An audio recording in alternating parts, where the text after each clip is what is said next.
এটা হলো Realme 12 Plus, যে ফোনে পেয়ে যাবেন সোনির সেন্সরযুক্ত ক্যামেরা আর গেমিং করার জন্য Dimensity 7050 এর মতন দুর্দান্ত পাওয়ারফুল প্রসেসর। এছাড়া এখানে AMOLED ডিসপ্লে এবং ডুয়েল স্টোরেজ স্পিকার তো আছেই, এবং এর দাম রাখা হয়েছে ভারতীয় 18,000 রুপির মধ্যে। আর এই দামে এই ফোনটাকে নেওয়ার কথা যদি আপনি ভাবছেন, তাহলে এখনই আপনাকে সাবধান করে দিচ্ছি, শুধু একটু ধৈর্য ধরে এই ভিডিওটি সম্পূর্ণ দেখুন, কারণ এই ভিডিওতে আমি এই ফোনটার ব্যাপারে 4টি কম্প্রোমাইজ আপনাদেরকে জানাতে চলেছি। যে কম্প্রোমাইজ বা প্রবলেমগুলো জেনেই তবে এই ফোনটাকে আপনার নেওয়ার সিদ্ধান্ত নেওয়া উচিত। তো আপনার মূল্যবান 18,000 টাকা যেন ভুল ফোন কিনে আপনি না পস্তান, তার জন্য আপনাকে এই ভিডিওটি সম্পূর্ণ দেখতে হবে। তো ওয়েলকাম বন্ধুরা, আশা করছি আপনারা সবাই ভালো আছেন। আপনারা দেখছেন টেকটিক্স বাংলা, আমি দীপঙ্কর আর শুরু করে আজকে ভিডিও শুরু করছি। প্রথমে Realme 12 Plus 5G এই ফোনটার প্রাইস জেনে নিচ্ছি। এই ফোনটা ভারতের ই-কমার্স ওয়েবসাইট ফ্লিপকার্ট এবং অ্যামাজনে পেয়ে যাবেন, এবং এই ফোনটাকে আপনারা অফলাইন মার্কেটেও কিনতে পারবেন, তবে সেখানে হয়তো দাম বেশি হতে পারে। তবে অনলাইনে এই ফোনটার 8GB 128GBর দাম ভারতীয় টাকা রাখা হয়েছে 19,999 রুপি, এবং এর আপার ভেরিয়েন্ট 8GB 256GBর দাম ভারতীয় টাকা রাখা হয়েছে 21,999 রুপি, এবং এটিকে আপনারা বিভিন্ন ব্যাংকের কার্ড ডিসকাউন্টের মাধ্যমে 2,000 টাকা ডিসকাউন্টে কিনতে পারবেন। অর্থাৎ এর বেস ভেরিয়েন্ট আপনারা 18,000 ভারতীয় রুপিতে কিনতে পারবেন। আর এই ফোনটার বক্সে আপনারা পেয়ে যাবেন ট্রান্সপারেন্ট ব্যাক কভার, যেটি খুব সুন্দর দেখতে। আর হ্যাঁ, ফোনটা তো অবশ্যই এখানে আছে। তারপর type A to type C charging cable এবং 67 ওয়াটের চার্জারটা আপনারা বক্সে পেয়ে যাবেন, এবং ফোনটার ওজন 190 গ্রাম রাখা হয়েছে। কম ওজন হলো এখানে 5000 mAh এর বড়সড় ব্যাটারি পাচ্ছেন। আর এই ফোনটাকে আপনারা দুটো দুর্দান্ত কালার পেয়ে যাবেন। প্রথমটি হলো পায়োনিয়ার গ্রিন, যেটি গাঢ় সবুজের মতন দেখতে, আর দ্বিতীয় কালারটি হচ্ছে নেভিগেটর বেজ, যেটি একদম সাদার মতন দেখতে। এবং দুটো কালারের ফোনে আপনারা ভেগান লেদারের ব্যাক ফিনিশ পেয়ে যাচ্ছেন। আর ব্যাকে অ্যাট্রাকটিভ ক্যামেরা মডেলটি তো দেখতে পাচ্ছেন, এবং ক্যামেরা মডেলটি একদম রাউন্ড শেপে রাখা হয়েছে, এবং ফোনটার ব্যাকে মাঝামাঝি একটি সিলভারের স্ট্রাইপ রাখা হয়েছে, যেটি ইউনিক ডিজাইন লাগছে আমার কাছে। আর এই ফোনটার ফ্রেম এবং বডি পুরোপুরি পলিকার্বনেটের তৈরি, অর্থাৎ ভালো কোয়ালিটির প্লাস্টিকের তৈরি। আর এখানে IP54 এর রেটিংও পেয়েছেন, অর্থাৎ ফোনটা ডাস্ট প্রুফ এবং স্প্ল্যাশ প্রুফ। আর রিয়েলমি বলছে হালকা বৃষ্টির সময় বা আপনার হাত যদি ভেজে থাকে, তবুও এই ফোনের ডিসপ্লেটি আপনি অনায়াসে ইউজ করতে পারবেন। আর এই সুবিধার ফলে ফোনটিকে আপনি ভেজা হাতেও আনলক করতে পারবেন, বা কল আসলে সেটিকে অনায়াসে রিসিভ করতে পারবেন।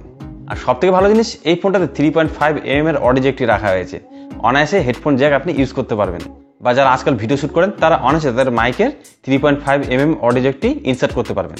এমনকি এখানে স্পিকারটি খুব ভালো কোয়ালিটি রাখা আছে, ডুয়েল স্টোরেজ স্পিকার এখানে পেয়ে যাচ্ছেন। তবে হ্যাঁ, ডলবি অ্যাটমসের সাপোর্ট নেই, তবে এখানে হাই রেস অডিও সাপোর্ট আছে, অর্থাৎ লাউড কোয়ালিটিতে এখানে অডিও সাউন্ড পেয়ে যাবেন। এবং এখানে 4G প্লাসের সাপোর্ট আছে, অর্থাৎ কেডিআই রেগুলেশন সাপোর্ট পেয়ে যাবেন, এবং 9টা 5G ব্যান্ড এখানে সাপোর্ট পেয়ে যাবেন। আর এখানে ডিসপ্লে খুব ভালো পেয়ে যাচ্ছেন, 6.67 ইঞ্চির ফুল HD 120Hz AMOLED ডিসপ্লে পেয়ে যাচ্ছেন। আর ফোনের ডিসপ্লেতেই ইন ডিসপ্লে ফিঙ্গারপ্রিন্ট আলোক স্ক্যানটি পেয়েছেন, যেটি খুব দ্রুত কাজ করছে। আর ডিসপ্লেতে অনায়াসে 4K ভিডিও আপনারা প্লে করতে পারবেন, তবে 4K ভিডিও HDR কোয়ালিটিতে একটু থেমে থেমে চলছে, অর্থাৎ এই ফোনে HDR ভিডিওতে একটু সমস্যা দেখা যাচ্ছে, যেটি হয়তো পরবর্তীতে সফটওয়্যার আপডেটের মাধ্যমে ঠিক করা সম্ভব। ব্রাইটনেস এখানে খুব ভালো পেয়ে যাচ্ছেন, 2000 নিটস পিক ব্রাইটনেস পেয়ে যাচ্ছেন, মানে ঘরে বাইরের ডিসপ্লেতে কন্টেন্ট দেখতে বা কাজ করতে কোনো সমস্যা হবে না। আর ডিসপ্লেতে প্রোটেকশন হিসেবে আশাহি গ্লাস প্রোটেকশন রাখা হয়েছে, সেটি কি টাইপের সেটি আমি ঠিকঠাক বলতে পারছি না, তবে আপনারা অবশ্যই ডিসপ্লেতে প্রোটেকশন হিসেবে টেম্পার গ্লাস ইউজ করবেন, তাহলে আপনার ডিসপ্লে সম্পূর্ণ সুরক্ষিত থাকবে। তবে পারফরমেন্সের জন্য এই ফোনটাতে একদম কম্প্রোমাইজ করা হয়নি। এখানে 6nm বেস করে তৈরি MediaTek Dimensity 7050 এর মতন দুর্দান্ত পাওয়ারফুল প্রসেসর ইউজ করা হয়েছে, এবং এখানে LPDDR4X RAM এবং ফোনের স্টোরেজ রাখা হয়েছে UFS 3.1, যার ফলে ওভারঅল এখানে অনুরোধ করে আপনার 6 লাখের উপরে দেখতে পাচ্ছেন। অর্থাৎ BGMI বা ফ্রি ফায়ারের মতো গেমগুলো আপনারা অনায়াসে 60 ফ্রেম পার সেকেন্ডে স্মুথ কোয়ালিটিতে খেলতে পারবেন, এবং 40 ফ্রেম পার সেকেন্ডে HD কোয়ালিটিতে খেলতে পারবেন। গেমিং এক্সপিরিয়েন্স খুব ভালো পেতে চলেছেন, কোনো ল্যাগ বা গ্লিচ এখানে পাবেন না, এবং হিটিং ইস্যুও খুব একটি এই ফোনে পাবেন না। আর সফটওয়্যার এখানে খুব ভালো পেয়েছেন, অ্যান্ড্রয়েডের লেটেস্ট ভার্সন Android 14 এখানে রাখা হয়েছে, যেখানে Realme UI 5 এর কাস্টমাইজেশন করা হয়েছে, যার ফলে এখানে প্রি ইনস্টল কিছু অ্যাপ পেয়ে যাচ্ছেন, যেগুলোকে একে একে আপনাদেরকে আনইনস্টল করতে হবে। তারপরে এখানে সফটওয়্যার এক্সপিরিয়েন্স খুব ভালো পাবেন। আর এই ফোনে গুগল ডায়ালার অ্যাপ পেয়ে যাচ্ছেন, যার ফলে কলগুলোকে রেকর্ডিং করার সময় অ্যানাউন্স হবে, এবং এটার থেকে মুক্তি পাওয়ার জন্য আপনাকে ও ডায়ালার অ্যাপটি ইনস্টল করতে হবে, যার ফলে কলগুলো সেখানে আপনারা অনায়াসে রেকর্ডিং করতে পারবেন অপরপক্ষকে না জানিয়ে। আর ক্যামেরা যদি কথা বলে, তাহলে এই ফোনে 85 মেগাপিক্সেলের মেন ক্যামেরা পাচ্ছেন, যেখানে সোনি সেন্সর ইউজ করা হয়েছে, এবং এটি OIS সাপোর্ট যুক্ত, যার ফলে আপনারা স্টেবিলাইজেশনে ভিডিওগুলোকে শ্যুট করতে পারবেন।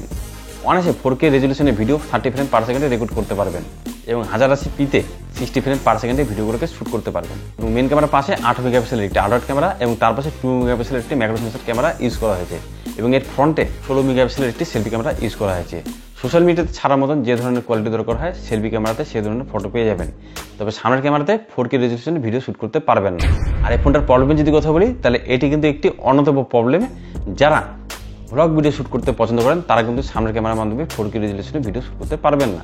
এছাড়া এই ফোনে আরেকটি প্রবলেম হচ্ছে, সেটা হচ্ছে ডিসপ্লেতে। হ্যাঁ, ভালো কোয়ালিটির ডিসপ্লে অবশ্যই দেওয়া হয়েছে, কিন্তু ডিসপ্লেতে 10 বিট প্যানেল ইউজ করা হয়নি, এখানে 8 বিট প্যানেল ইউজ করা হয়েছে। আর এই দাম অনুযায়ী এখানে 10 বিট প্যানেল তো অনায়াসে আমরা পেতে পারি, এবং এই ফোনে NFC সাপোর্ট নেই। আর অডিও কোয়ালিটির ক্ষেত্রে ডলবি অ্যাটমসের সাপোর্ট নেই। ডলবি অ্যাটমস তো এই দামে যে কোনো ফোনগুলোতে আমরা পেয়ে যাই। আর এই ফোনটা নিলে আপনাকে এই কম্প্রোমাইজগুলোকে ফেস করতে হতে পারে। আর বিশেষ করে এই দামে যেখানে এর থেকেও ভালো কোয়ালিটির ফোন আমরা পেয়ে যাচ্ছি, লাভা ভিলেজ কার্ভ 5G এই ফোনটা এই দামের মধ্যে আরও এর থেকে ভালো কোয়ালিটির স্পেসিফিকেশন প্রোভাইড করে। তো এখন আপনাদেরকে সিদ্ধান্ত নিতে হবে, আপনার লাভা ভিলেজ কার্ভ 5G ফোনটা কিনবেন না এই ফোনটাকে কিনবেন। কি মতামত আপনাদের অবশ্যই কমেন্ট করে জানাতে পারেন। আর ভিডিওটি ভালো লাগলে একটি লাইক দিয়ে যেতে পারেন। আর চ্যানেলে এই ভিডিও নতুন দেখছেন তাহলে অবশ্যই টেকটি জানা চ্যানেলটিকে সাবস্ক্রাইব করতে পারেন। তো যারা লাভা ভিলেজ কার্ভ 5G এই ফোনটা রিভিউ দেখেনি তারা এখানে গিয়ে ভিডিওটি রিভিউ দেখে নিতে পারেন। তো ভিডিওটি এখানে শেষ করছি, দেখা হবে আপনাদের সাথে নেক্সট কোনো ভিডিওতে। আজকে টাটা বাই।